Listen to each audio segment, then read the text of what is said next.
Hello বন্ধুরা, good morning, welcome back to my channel. আশা করছি সবাই খুব ভালো আছে আর আমরাও ভালো আছি। আবার একটা নতুন ব্লগের সাথে তোমাদের সামনে হাজির হলাম। তো জানি না আমার ব্লগগুলো তোমাদের কীরকম লাগছে বন্ধুরা। তো আমি চাই আমার ব্লগে তোমরা কমেন্ট করে যাও তোমাদের ব্লগগুলো কীরকম লাগছে বা আমার ব্লগে কোন জিনিসটা তোমরা আজকে ব্লগটা স্টার্ট করলাম সকালের, যেটা তোমরা আমাকে জানাও। তো সকালে বেড ক্লিনিংটা একটা বড় এখন ব্যাপার, কারণ শীতকালে বেডে মানে বিভিন্ন জিনিস থাকে গায়ে চাপা দেওয়ার, বা ধরো শীতের কিছু জিনিস আমাদের মধ্যবিত্ত ফ্যামিলিতে থাকেই, যে সকালে উঠে যে সোয়েটারগুলো বা চাদরগুলো গায়ে দেবো সেগুলো বেডের এক সাইডে থাকে। অনেকেরই মানে রুমে থাকে। এই জিনিসটা কাদের থাকে আমার মতো তারা আমাকে জানিও কমেন্টে। তো যাই হোক, চলো আমি এখানে দেখো ভালো করে একটা বেডশিট দিয়ে আমি যে এটাকে মুড়ে দিয়েছি আর কি কম্বলটাকে, কারণ ডুগু যেহেতু খাটে উঠে তো ওর গায়ের লোমগুলো পুরো কম্বলে ভর্তি হয়ে যায় বলে আমি এই জিনিসটা করে থাকি।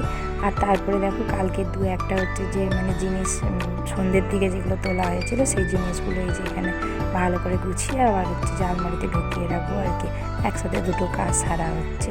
তো চলো এখানে সেকেন্ড বেডশিটটা পেতে দিই, তারপরে আমি যে ঝাড়মোছটা দিয়ে দেবো। তো আজকে আর ঝাঁটানো বা মোছাটা তোমাদের সাথে শেয়ার করা হয়নি, বেড ক্লিনিংটাই করলাম। তো আমার বেডটা প্রায় ক্লিন হয়ে গেছে। তো এরপরে আমি ঝাঁটিয়ে মুছে চলে যাব স্নান করতে। স্নান করে পুজো সেরে তারপরে যাব রান্নাঘরে। বন্ধুরা, তোমাদের যদি আমার ভিডিওগুলো ভালো লেগে থাকে তো প্লিজ আমার চ্যানেলটাকে সাবস্ক্রাইব করে যেও, একটা কমেন্ট করো, লাইক করো। আর যেসব বন্ধুরা আগে থেকে এই চ্যানেলটাকে আমার সাবস্ক্রাইব করে আমার পাশে আছো সেই সব বন্ধুদেরকে অনেক অনেক ধন্যবাদ, কারণ তোমরা না থাকলে আমি এত দূর হয়তো আসতে পারতাম না। তোমরা যারা আমার ভিডিও দেখছো বা আমার চ্যানেলটা দেখছো তারা জানো আমি 200 সাবস্ক্রাইবারের খুব কাছাকাছি পৌঁছে গেছি। তো এই মুহূর্তে তোমাদের সাপোর্টের আমার খুব প্রয়োজন। প্লিজ তোমরা আমাকে সাপোর্ট করো, আমার পাশে থেকো। এই যে বালিশের কভারগুলো পরানো আছে, এই বালিশের কভারগুলো একটু ছোট হয়ে গেছে, কিন্তু মানে যেরকমভাবে আছে ওইভাবেই এখন কাজ চালিয়ে নিচ্ছি। তারপরে স্নান সেরে পুজো সেরে একদম এসেছি রান্নাঘরে, বাসনগুলো গুছিয়ে নিচ্ছি। তো এর সাথে সাথে আমার রান্নাটাও চলছে, আর রান্নাটা কিছুটা কমপ্লিটও হয়ে গেছে। তার মাঝে কিছু বাসন গুছিয়ে নিচ্ছি, আর বাসনগুলো গুছিয়ে তারপরে আমি বসবো যে মাসকাবারিগুলো গোছাতে আর কি। তো এখানে আমি আগে তেলটা ঢেলে নিই, তারপরে বাকি যে গ্রসারিগুলো আছে সেগুলো গুছিয়ে নেবো। তো আজকে আর তোমাদের সাথে রান্নার ভিডিও আমি দিইনি।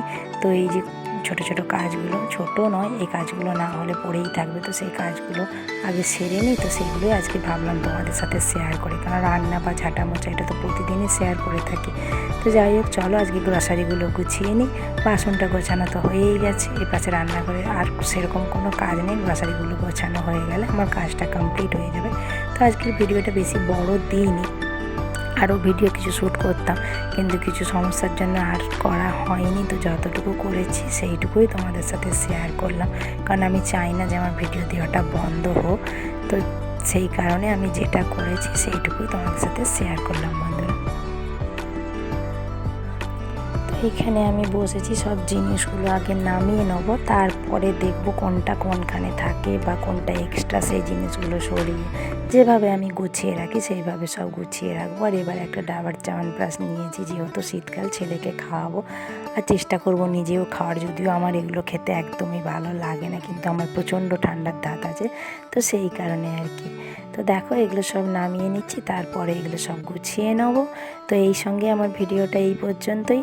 আবার দেখা হবে নেক্সট ভিডিওতে তোমাদের সাথে। তো আজকের মতো টাটা, বাই বাই। সবাই খুব ভালো থেকো, সুস্থ থেকো, আর আমার পাশে থেকো এভাবেই।